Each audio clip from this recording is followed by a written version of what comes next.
Hello and welcome. Thank you for joining us on the news on NTA International. I am Lami Ali.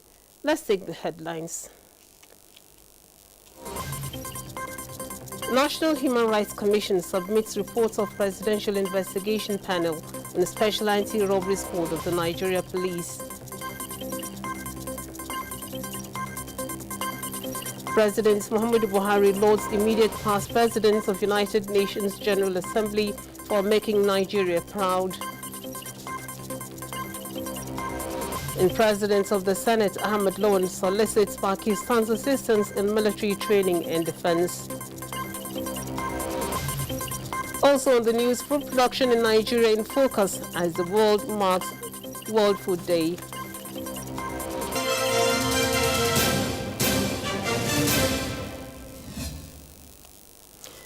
President Muhammadu Buhari has expressed Nigeria's formal appreciation to the immediate past presidents of the United Nations General Assembly, Professor Tijani Muhammad Bande, for making the nation proud. This was while granting audience to the astute diplomat, who is also the country's permanent representative to the United Nations. State House correspondent Adam Musambu has the reports. Professor Muhammad Bande was in the State House to formally express gratitude and appreciation to President Muhammadu Buhari and the entire nation for supporting him in his year-long tenure as President of the 74th session of the United Nations General Assembly. He thanked the Nigerian leader for giving him a chance to serve and the subsequent support.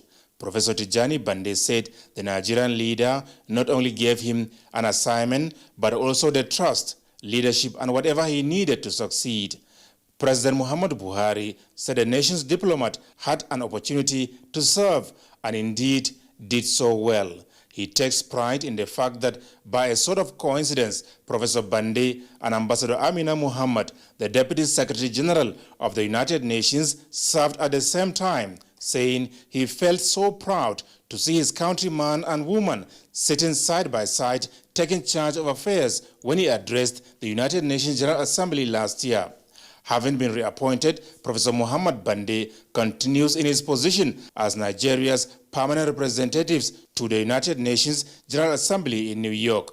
President Buhari used the opportunity to ask for patience and understanding of the country's development process, explaining that it is something that takes time. He, however, expressed optimism that advances in technology, education, and experience will help to speed up the process.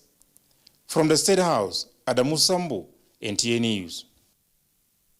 Meanwhile, various issues of mutual concern dominated discussions as President Muhammadu Buhari played host to his Senegalese counterpart, Macky Sall, and that of Guinea-Bissau, Umaru Sissoco Embalo.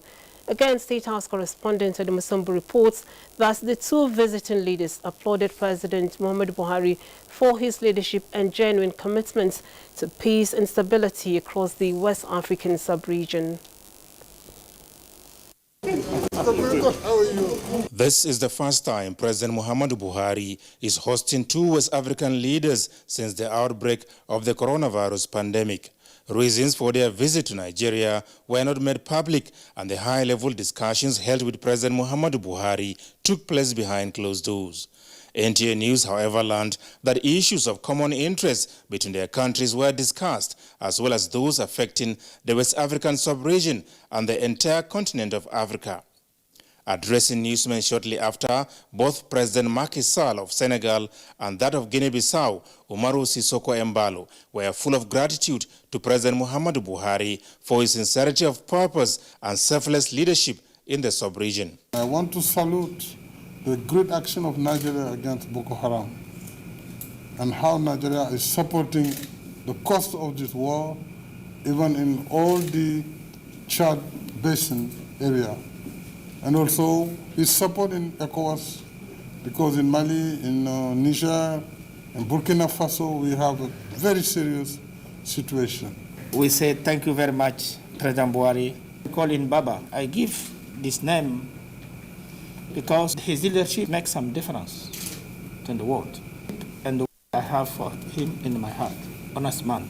President Embalo recently named a major road in his country's capital city, Bissau, after President Buhari as a mark of appreciation for his enormous contributions to peace, stability, security, and democratic enterprise in Guinea-Bissau. The three West African leaders also discussed the present situation in Mali, which President Buhari had earlier described as welcoming and reassuring. As you know, ECOWAS was very involved since the beginning. They have 18 months transition, so we help and continue to support this transition, and we hope by the end of December of next year, they will come back to the normal institutional situation, and they will have election, and they can come back very strong. Key officials of the governments of Nigeria, Senegal, and Guinea-Bissau supported their leaders during the high-level engagement that lasted about 1.5 hours. From the State House, Adamu Sambu, NTA News. The President of the Senate, Ahmed Lawan, has solicited the assistance of Pakistan in building Nigeria's defense industry, especially in the production of weapons. He was speaking at a meeting with a delegation from the Pakistani Senate. Ignatius Nkwo reports. Inter-parliamentary visit from the Pakistani legislature to the National Assembly. Chairman of the Pakistani Senate Committee on Foreign Affairs, Hussein Saeed, led the delegation of senators to the President of the Senate. Senator Lawan, who acknowledged Nigeria-Pakistan's 60-year-old relations, commended the South Asian country for her support in the fight against insurgents in Nigeria, as he also called for more assistance. In the area of helping Nigeria to build our defense industry, we started together in the 70s. For some reasons, we are still struggling to get stronger in the area of manufacturing or producing our needed defense weapons. You against the Boko Haram and we against the Pakistan Taliban. 75,000 Pakistani soldiers and civilians have been martyred in this war. And we did it on our own, like you did it on our own. And when we supported you with small arms and other weapons. The visit was primarily to seek Nigeria's support for the chairman of the Pakistani Senate, Mohammed Sadiq Sanjirani, who is vying for the office of President of the Inter-parliamentary Union in November this year. What we require in IPU is reforming IPU to make it more robust and vibrant candidature as far as the Nigerian Senate is concerned. For the first time in the history of the Global Parliamentary Association, its election will be conducted virtually. From the National Assembly, Ignatius Nkwo, NTA News. The Speaker, House of Representatives Femi Gbajabiamila, says the House is collaborating with the Nigerian Bar Association, NBA, on the proposed law to address infractions by personnel of the Nigerian police. This came up when the Speaker met with the NBA. At the meeting, the Speaker says Section 215, subsection 5, almost gives absolute immunity to the police and is therefore of the view that that section needs to be expunged and be replaced with provisions that will enable judicial review of police actions. He adds that the police reform bill addresses key issues earlier raised by the public. We really want us to work together, to begin to put blocks and a legal framework that will be enduring and that can be sustained for all time, to make sure that the police, the future, and when I'm talking about the future, I'm talking about the immediate future, is a police that we can be proud of, that we can call friends. The national president of the NBA, Olumide Akpata, alleged that some Nigerians are unnecessarily being detained at different police stations and urged the House to intervene. In fairness and to the government, quite a number of concessions have been made, and that is, for me, very encouraging. It shows that definitely this is a listening government. In the meantime, the House of Representatives has raised a joint ad hoc committee to investigate alleged brutality and default stars. Results in establishing a framework for holding individual members of the Nigerian police force accountable for their conduct in the course of the performance of their duties, including criminal and civil liabilities, and calling on the Nigerian police force to bear civil liability for failure in their conduct and operational procedure that leads to violation of citizen rights. The Joint Committee comprises House Committees on Justice, Police Affairs and Human Rights. Moving on, Nigeria recorded significant decline in revenue in the month of September, more than 190 billion naira compared to what was collected in August. However, the 3 tiers of government shared 639.901 billion naira after augmentation. This was disclosed as the monthly Federation Accounts Allocation Committee meeting, where gross statutory revenue was 341.5 billion naira. Of this, of both the VAT and the total statutory allocation, is 483 billion. But this was supplemented with previous savings to get it to a total of 639.901 billion naira. This falls slightly below what was distributed last month. And the figure for last month, if you recall, is 682.060 billion. Balance in the excess crude account as at October 15th remains $72.409 billion. It is cheaper to prevent corruption than probing it using modern audit law as a tool. This was the thinking at a one-day sensitization workshop on utilization of data on civil awareness and accountability of public servants in Nigeria by Paradigm Leadership Support Initiative in Abuja. Adebola Buxland Sunday has the reports. Corruption, many say, is the greatest obstacle preventing most nations from achieving their enormous potential.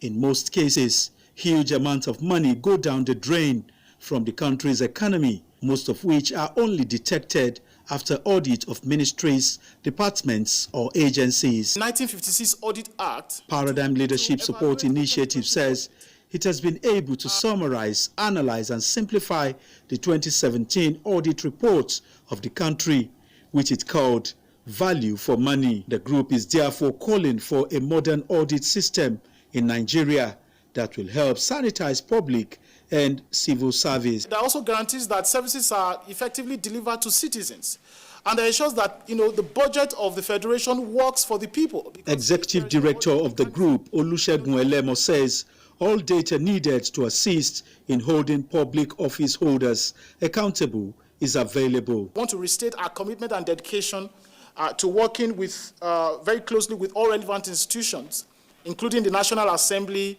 the anti-corruption agencies, to getting all of those issues that we have highlighted resolved. The group wants all establishments in the country to entrench the principle of accountability and transparency to prevent and curb corruption in all sectors of the economy. Adebola, Brooklyn Sunday, NTA News. You're watching the news on NTA International. Time now for a short break. More reports when we return. Issa too like football on Top Go TV, so they him forget say him be best man for him party wedding. Amaka disappoint her bobo all because of football. Kola and him family supposed come out, but then gas change plans because for this new football season, Go TV get correct football action will make sense. Get Go TV decoder, we come with 1 month Go TV Max subscription for only 9,500 naira. Go TV, live it, love it. NTA International News. Africa as it is. Nigeria's food production output has dropped by about 5% this year due to COVID-19, flooding, drought, pests and diseases. There is, however, significant increase in livestock production nationwide. This is included in a survey conducted by Ahmadu Bello University's area for Federal Ministry of Agriculture. Details with Musa Baba Aliyu. Environmental issues coupled with COVID-19 were factors that hindered the country's food production output this year. A survey shows that rice production decreased by 3% in 28 states. Maize dropped by 1.5%, with final output estimated at 12.4 million tons. Sorghum decreased by 0.37% and cassava 2.47%. However, soybean production increased from 1.048% to 1.148 million tons. The climate change is real, and there has to be more effort, more concerted effort. We also have to develop a strategy to strengthen the agricultural extension services, and we also have to build a lasting and sustainable grassroots extension delivery institution at federal and state levels. Minister of Agriculture and Rural Development Mahmoud Sabananunu received the report. We are trying to see what we can do in terms of supporting farmers with seeds and other inputs. And also we are trying to, as much as possible, to key in the farmers under the economic sustainability facility so that they will be able to have funds that will invest in rice production and also invest in maize production. Meanwhile, Nigeria joined the world in celebrating this year's World Food Day, with government promising more support to smallholder farmers. In Abuja, Musa Baba Aliyu, NTA News. In the meantime, the Nigerian government has been urged to prioritize the food and nutrition needs of the poorest and most vulnerable households by expanding and improving emergency food assistance and social protection programs. This is as the country joins in marking World Food Day as the instance of action against hunger international. Justin Bemuyi reports. The World Food Day, marked every 16th of October, calls for global cooperation and solidarity among countries to make food systems more resilient and robust.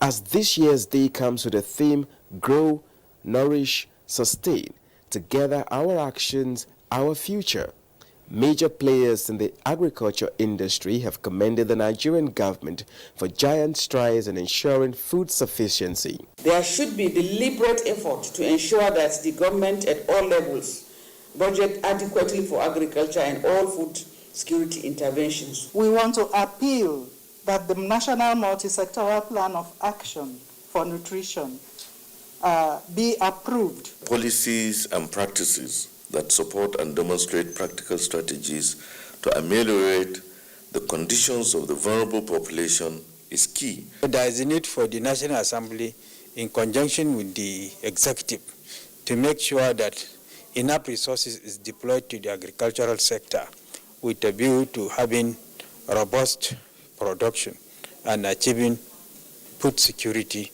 Nigerian government is doing a lot on when it's come to food security, when it's come to nutrition. So I want to tell more to the communities that eating is not just eating food, it's eating the right food. The government is urged to promote climate-smart and environmentally friendly agricultural practices to preserve the Earth's natural resources. Justin Bemuyi, NTA News. In joining us to discuss issues arising from the World Food Day and food production in Nigeria is Mr. Joseph Aso, Director General, Association of Food and Agro Processors. Now, Mr. Aso, thank you for joining us on NTA International.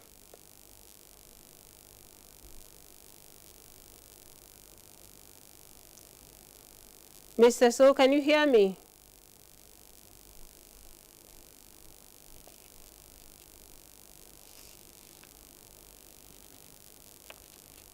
Mr. Aso, can you hear me?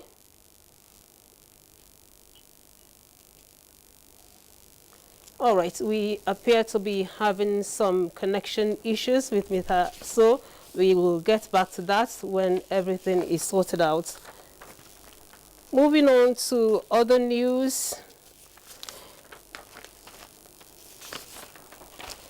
The National Human Rights Commission has submitted the reports of the Presidential Investigation Panel on Special Anti-Robbery Squad of the Nigeria Police to the Chairman, Police Service Commission, Mr. Musliu Smith.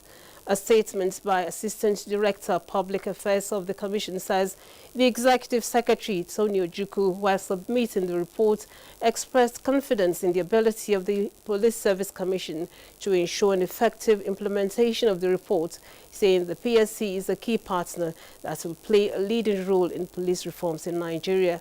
Tony Ojukwu said that now that the report is submitted to the Commission, the hope of Nigerians will be raised towards having a more professional and patriotic police force that will truly exemplify the maxim, "Police is your friend," which some Nigerians have described as a mirage.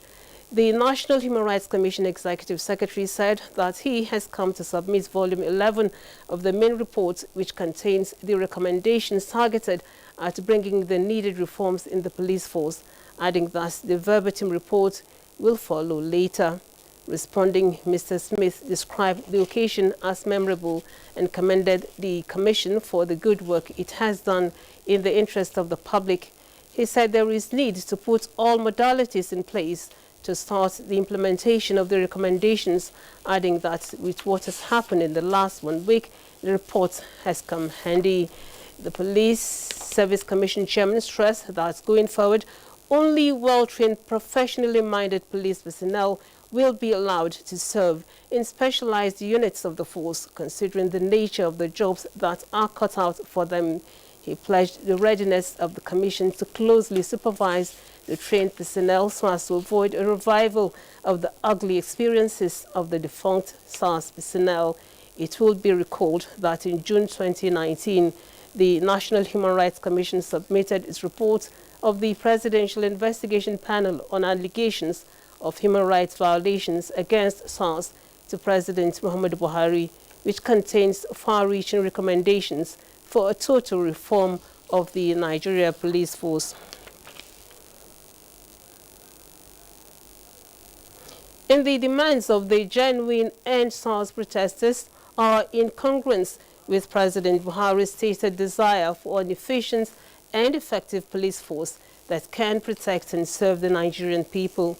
The Buhari Media Organization, BMO, has stated in a statement signed by Niyi Akinseju, the group's chairman, and Kasidi Madueke, its secretary, the group called for the protesters to shift their strategy from street demonstrations, which were hurting other Nigerians, to working hand in hand with the president to achieve the reforms he has set out for the country.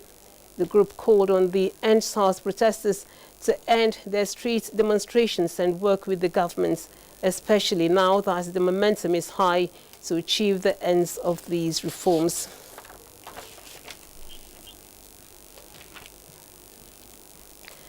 All right, we're now going to join Mr. Josie Aso for the discussion on the World Food Programme. Mr. Aso, thank you for joining us on NTA International News.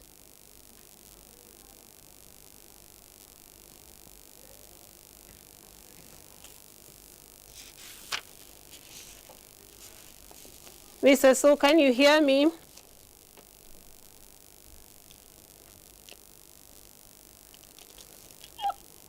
All right, we are still having issues with connection there, talking to Mr. Aso.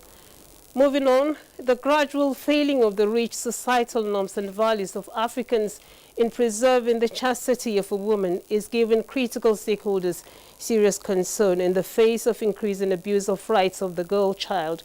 This is why the Nigerian Television Authority, NTA, is leading aggressive media campaign through its Brainchild project, Stand Against Rape and Rapists, to change the narrative. Abubakar Usman Akwanga has the reports. We stand against rape. We stand against rape. We stand against rape. We stand against rape. Experiences and emotions thrilled the official launch of the Stand Against Rape and Rapist project, an initiative of the NTA to right the wrongs and give voice to the voiceless. It should be an opportunity for people to speak up, to show support for victims of rape. You don't know it if you don't feel it. Now that I have spoken, You are returning me to my uncle who abused me. What happens to me? If we were to follow the provisions of the Penal Code and Criminal Code by sentencing people to life imprisonment, I'm sure it would have served as a deterrent. For the NTA to take lead in its new campaign, Stand Against Rape and Rapists, I think we have reached the tip of the iceberg. The broadcast code especially encourages broadcasters in Nigeria to promote the dignity of womanhood. Stakeholders lauded the social commitment championed by the NTA and advocate strengthening of existing laws and formulation of policy frameworks to fight emerging challenges of this common enemy. The First Lady and other key players in the End the Rape campaign say the determination to eliminate the social pandemic is a lifetime commitment which requires support of all and sundry. The resurgence of rape cases in recent times, which has affected many women and girls, even infants, has led to a renewed action from stakeholders, including Future Assured program. The ministry mobilized wives of the state governors to form a coalition to address the menace of gender-based violence, and especially rape in our country. The Nigerian Television Authority started its own campaign to ensure the total eradication of sexual and gender-based violence in all its ramifications. As the unveiling of the new roadmap to achieving maximum protection of the rights of the defenseless begins, the hope of victims and vulnerable persons is for many to take cue from the NTA in defeating the open scourge. In Abuja, Abubakar Usman Akwanga, NTA News. To health matters now, Oxford University develops a 5-minute COVID-19 antigen test, just as WHO trial shows that remdesivir has little or no effect on coronavirus survival rates. Joyce Ometu has an update on the pandemic.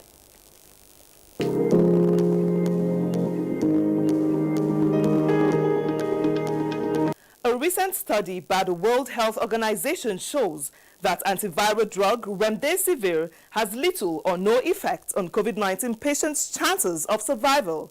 The trial evaluated 4 potential medications for COVID-19, including remdesivir and hydroxychloroquine. The drug's manufacturer, Gilead, has rejected WHO's findings of the trial. Meanwhile, scientists from Britain's University of Oxford have developed a rapid COVID-19 test able to identify the coronavirus in less than 5 minutes. The university says it hopes to start product development in early 2021 and have an approved device 6 months later.